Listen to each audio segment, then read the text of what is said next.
been so I can use that to help me figure out where I want to go. So what does that mean? I work with a lot of NFL athletes and a lot of veterans about what is my career going to look like now that I'm out of the service or out of playing football or baseball or whatever.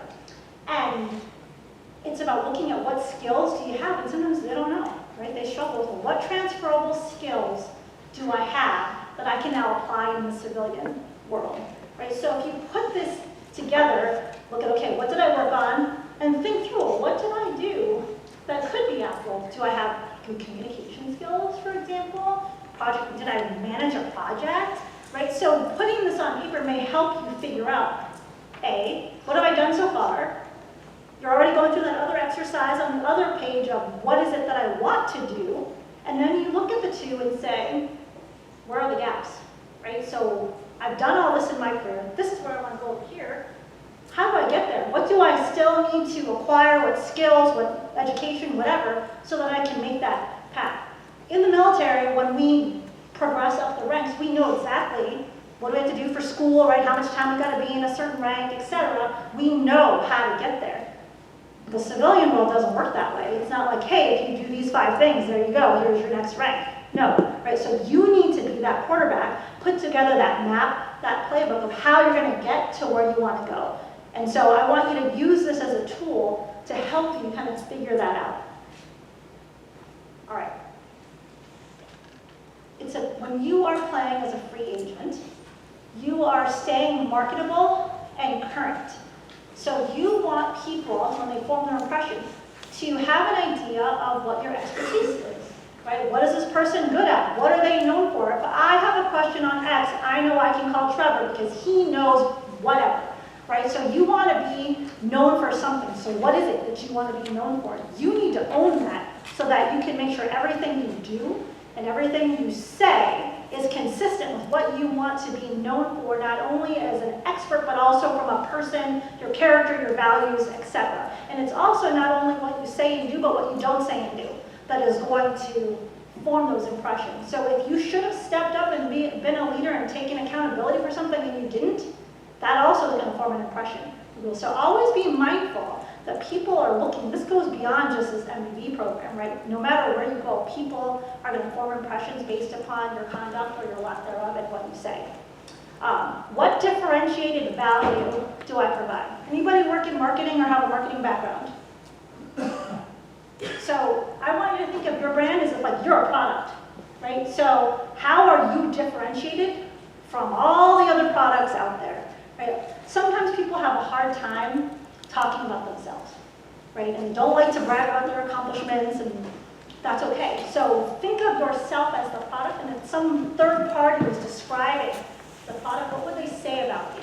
And that should be your brand, and that's what I want you to make sure you're consistent with in your actions and what you post on social media and how you go about your day. But how are you differentiated as well so that you can distinguish yourself from everybody else out there? How can I upgrade my skills to stay current and relevant? And you're obviously in this MBV program, so that is one great way to be staying current on skills and things that can make you current. But if you're not in the program and you're post that, again, what things can you do to keep your skills up to date in whatever field that you're in? Have I been expanding my knowledge base? So again, it's staying in the know, making sure that you're positioning yourself as an expert in whatever space you want to be in.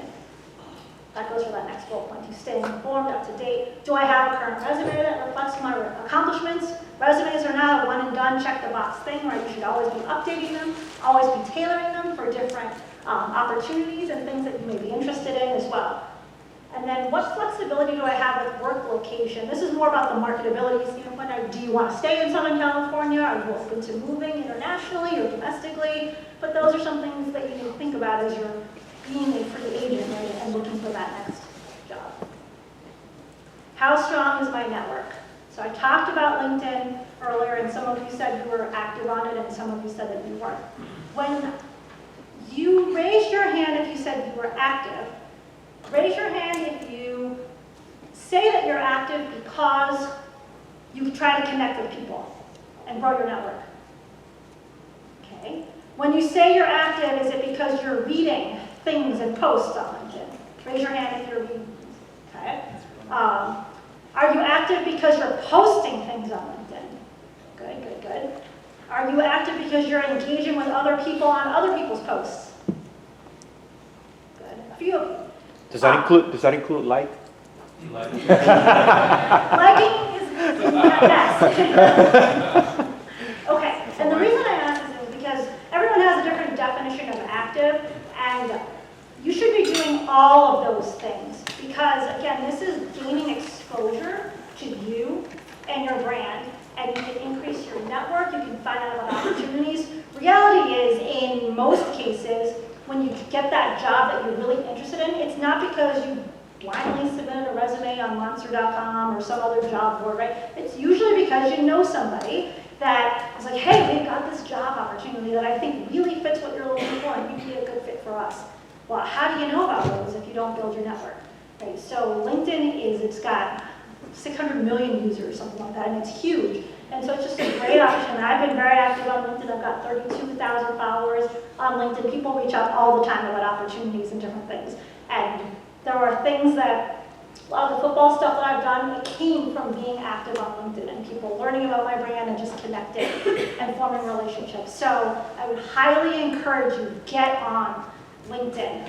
If you read the article on personal branding that I gave you, I also have a LinkedIn course. It's almost 2 hours, and it walks through section by section how you can create this winning profile. And so it gives you the things that you should do, that you shouldn't do, and then gives you all kinds of tips on how you can grow your network, find that job, engage in content that meets your goals. So check out the link if it's of interest to you. Great, it's a $25 course. If you put in MBV 07 2019, then you'll get 20% off. And the only reason I mention that is I did it for this month because I want you to take action. Now, I want you to get on LinkedIn. Whether you look at this course or not, I don't care. But I want you today, at the end of the day, before you go to sleep, create that profile if you don't have one. Just at least get an account and then you can start building it. But you really got to get on LinkedIn because it's just a tremendous platform to connect with people socially. Okay, I'll get out that. Next part, what is my story? What's the elevator speech? When you meet someone, what are you going to say to them in 30 seconds, 60 seconds? It's going to wow them and show why you and your brand is differentiated from anybody else, right? Because you're trying to make an impression. So you got to have that polished story. So work it. You don't got to do that today. But I'd say over the next couple weeks, start putting that together so you have it, because you never know when you're going to meet somebody that could really help you go wherever you want to go with your career, right? And it's all about timing. So you meet somebody tomorrow. What's your name? Rodrigo. You meet, what's your name? Chase? Chase. You're not in the program, in my example. You guys meet in a restaurant lobby, or a restaurant, and you're just having conversation. Neither one of you are looking for a job today, but 10 months from now, Chase, you can be like, hey, Rodrigo, we had a conversation in that restaurant, and I really think you're going to be a good fit. Because of the conversation that you had, and the elevator pitch, or the story that you shared, that could lead to an opportunity 10 months from now, 2 years from now, whatever, right? So it's really about making sure you're leaving those memorable impressions about your brand to the people you come into contact with. Do you have a portfolio of your work? If you do, that's always good. Put that on social media. If you have a website, if you are on LinkedIn, you can put some of the stuff on there so you can, again, showcase your brand and why you are unique, why you're special, why someone should be interested in you. How many of you have I know in the MBV program you get a mentor, and I am also a mentor through the program. How many of you have mentors outside of the program? Excellent. How many of you have sponsors outside of the program? Good. Does anyone know, besides you, what the difference between a mentor and a sponsor is? No. Okay. So the difference is, do you want to, go ahead. One's an advocate, one is maybe a mentor, that's just going to help your career, but one can actually give you opportunities and be your advocate. Sure. So what he says, one is a mentor, shares guidance, experience, and helps you that way. A sponsor is someone who's actually going to champion you and go to bat and help create those opportunities for you. So you want to have both, have mentors and have sponsors, because they serve different purposes. So make sure you have those. This pie model at the bottom of the slide, have any of you ever seen or heard of this pie model before? So what PI stands for is performance, image, exposure. And what this says is that performance is only 10% of the career advancement pie, no pun intended. And what that means is you gotta perform the play. Like, that's not a differentiator. If you're not performing, the opportunities are not gonna come, right? But if you are performing, that's not what's gonna set you apart from other people. You've gotta do that. So what is gonna set you apart is the image that you have, the brand, right? How you convey yourself to others, either directly or indirectly, and the exposure that you have, right? Social media is a great way to gain exposure if done right, right? So what are you posting on LinkedIn, for example? What are you posting on your blog, if you have a blog or a website? Use those things to gain you some exposure. But outside of the social media context, what about in your current job? Does anybody outside of your current management chain know about what it is that you're doing? Look for those assignments to gain exposure so that way you can get those other opportunities for advancement. And outside of your current employer, do you go to networking events, for example, right? That's exposure as well as just the networking. Are you involved in trade associations? Do you go to conferences? Do you present at conferences? Those are all ways that can get you that added visibility so that as those opportunities come up, they think of you. So I'm going to just hit a couple things here because I've already talked on most of it, but basically, again, performance, that's the ticket to play, right? So that's not going to differentiate you. Image, this is, again, not just what you say and do, but it's how you present yourself, right? How are you dressed? How is your body language? All of it conveys an image. Do you speak confidently or not?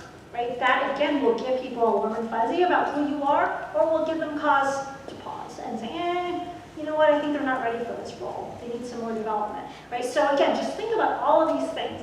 And then the exposure, that's the biggest part, because you could be the greatest person ever, but if no one knows about you, that's not really going to be helpful for your career. So again, think about what exposure opportunities do I currently have, and how can I gain more? Have a conversation with your manager. If you have a supportive relationship, they can try to help give you added visibility. I'm going to skip this one.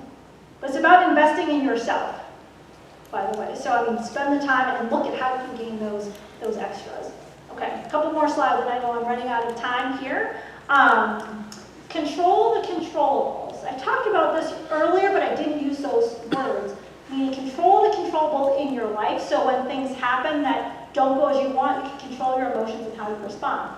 Here, another controllable is who you have around you, right, and who supports you. So one suggestion would be to have a personal board of directors. So they're kind of your people that you can have to lean on for advice, for networking, for sponsorship, as well for mentorship. And so you want to have that diversity in background, right? Have people from different industries, different levels of experience that can give you that guidance. You can bring issues or problems or things too that can help you navigate through your career as well. All right, this is from a job standpoint, controlling the controllable, be flexible with the filters that you put. So I borrowed this slide from a coworker because he did a great job of explaining it in a session once. And so he had a family ski trip to the Big Sky, changed the date to make it current, so it would be in the future. But he had him and his wife, his 2 kids. They had 128 options for finding that perfect lodging accommodation for their ski trip. And then they filtered it down to the things that were important to them. Got to have Wi-Fi. They wanted either a house, a cottage, or a chalet. There had to be a hot tub. And that left them with 34 options. So why is this important to you? Depending on the filters that you place on your job search, it's going to limit or open up the opportunities that are available to you. So think about, what are your filters? What are your non-negotiables? Do you have to be in Southern California? Can you be somewhere else, right? Depending on where you want to go, that's going to open up opportunities or limit you. What trade-offs are you looking for? For example, as a trade-off, maybe you don't want to travel, you've got kids, young kids, you want to be home most of the time, so you're only willing to take jobs that have 10%, maybe 25% travel, and that's it. Okay, well that's a filter, right? But again, think through what are the things that are important to you, and understand that those are going to impact your search results or your job opportunities one way or another, either give you more or less. So be flexible with the filters that are not non-negotiables. And stay true to the things that are important to you, but then just consider what could I give on and what am I not willing to give on? And that's going to impact those. Because sometimes people get frustrated, they're applying and they're not getting that job that they want because they have too many filters. There's only so many opportunities, and it's about timing, right? And so if your goal at the end of this MBV program is to have a new job, what filters are you applying to your searches? And then understand that depending on the number of filters, that may impact where you want to go. And so don't get frustrated if you have a lot of non-negotiables and you're not seeing very many opportunities. All right, this is just to highlight that people are always looking at your social media. So we're all adults, right? We know that like we don't post stupid shit on Facebook of us drunk and passed out, right? So always be professional. People are always looking. What's the first thing people do when they see an application, a resume they like? They Google you, right? They want to see what else is out there. So they're going to look at your social media. They're going to look at your LinkedIn, your Instagram, whatever, because they want to see what is there. I was giving a talk to a group of high school girls last week in Chicago, and I told them the same thing. And be mindful of what you're putting out there, because everyone is always looking, because it gives them another window into who you are. Because everyone's going to put their best foot forward, right, on the resume, on the interview, unless you are not thinking correctly. You're going to dress nice, right? You're going to try to make a good impression. But people tend to take for granted or discount social media. So just a reminder, I know you guys know this, but be mindful of what you're putting out there. Let me just share this. So I post almost every day on LinkedIn, and so you can see 20,000 views, 12,000 views. I'm only showing this to you because all of those people that are viewing my stuff are forming an impression of me, right? And so I'm very mindful of what I put out. Even if somebody I haven't had it on LinkedIn, but if someone puts something out on Facebook or some of the other ones where people tend to be a little bit more relaxed, and the comment is they're being a hater, so to speak, or a troll, I always check my emotions, and I'm always purposeful with what I respond with, because how I respond is a reflection on me, and people are going to remember. So again, I want you to, if you ever feel the need to fire back at somebody in an email, in social media, you better pause, because once you've done it, it's too late, right? And you can have the best brand out there, the best reputation. All it takes is one thing that you do to screw that up, right? So just be careful with that. Okay, lastly, so I use this term Inside the Huddle. I'm actually launching a program in September called Inside the Huddle, so I wanted to tie in the term. So we're inside the huddle here. Recapping what we talked about real quickly, we've defined the game, right? That's the first thing. Identifying what it is that you want to do for your career and setting yourself up for that long-term success, long-time life of excellence, not just bouncing from job to job, right? Being passionate about what you're doing. Taking that ownership, own that game, whatever it is you want to do, you can do it, and I believe that you can if you believe in yourself first and are willing to keep doing it no matter what happens, and holding yourself accountable every step of the way. Identify those first down markers. They're going to help you, especially if you're looking at the entrepreneur track. The path is uncertain and it's easy to get discouraged. So having those first down markers, pivoting as you need, but having those more manageable steps to get there is going to help you continue on the path. Develop that playbook. You're going to adjust as things go on. You've got to have that plan. You start going down, you pivot as you need to, but you've got that initial plan, and then you figure out how to adjust. Elevate your hustle by doing the things that we talked about. Bring that best version of yourself. Play your game on offense. This is about you taking control and ownership. I mentioned at the beginning of my presentation, you're the quarterback, this is your life. It's nobody else's. So you've got to take control of it and own it. Dominate each day. Don't take those 1,440 minutes for granted. So it's up to you what you want to do with them, but make sure you're doing something every day that's getting you closer to your goal line. Manage that game clock, we talked about that. So hopefully some of the things that I talked about, the block time, the not being random and being intentional with each day in the planning framework will be helpful with making things seem more manageable as you're trying to balance this new program with the rest of your life. and play like that for you. It always starts with you, and you've got to manage your brand. And that it's just critical because, again, that is what everyone's going to see you. So don't forget that people are watching and take your brand very seriously. So I got 3 challenges to you. This is my last slide. Starting out, be that winning quarterback and play your game with intention. We just talked about that. Starting today, ditch the habits that aren't getting you closer to the goal line. So what changes are you going to make? I want you to write down at some point today, in your worksheet, you've got like a little notes section. Write down one habit that you're going to change, or you're going to stop doing so you can do something else that's going to help you. And lastly, manage that game clock effectively. Don't confuse being busy with being productive, as I said earlier. And don't confuse movement with progress. Just because you're moving and you go, go, go, that doesn't mean that you're getting closer to where you want to go. That just means you're busy, right? So make sure that you're actually moving in the right direction instead of just moving for moving's sake. And that is all I have. So I'm going to end it. I told Matt that I tied to USC, so you are the quarterback and this is your game. So own it.